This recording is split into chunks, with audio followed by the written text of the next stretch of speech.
Keeping one, losing everything.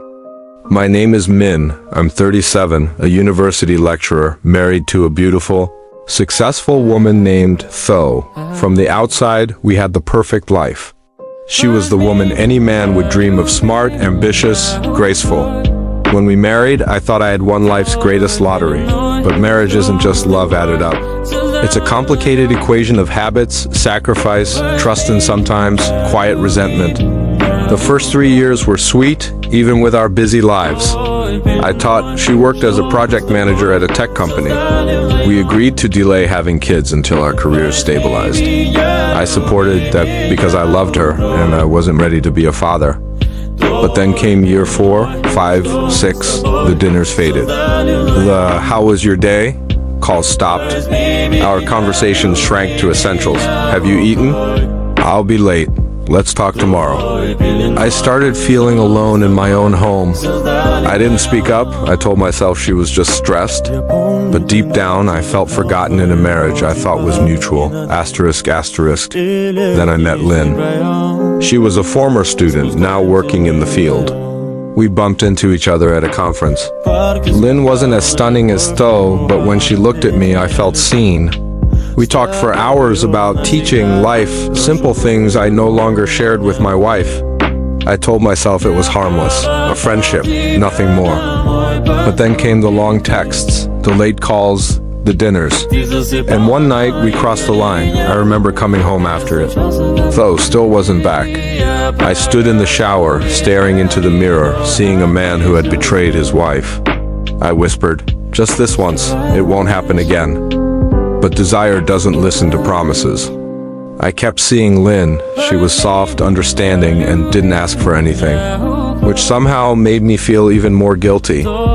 One rainy afternoon, Tho came home early. She placed my phone on the table, screen facing up. A message was still open. "I miss you. Just 1 hour with you is enough." I froze. "How long has it been?" she asked, voice calm and icy. "When did I stop being enough for you?"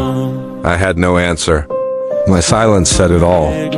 The days after were hell. She didn't cry, didn't scream, didn't accuse. She simply moved into the guest room, spoke only about logistics bills, schedules, practical things. The warmth was gone, replaced by a cold, heavy fog of distance. I still loved her. I didn't want a divorce.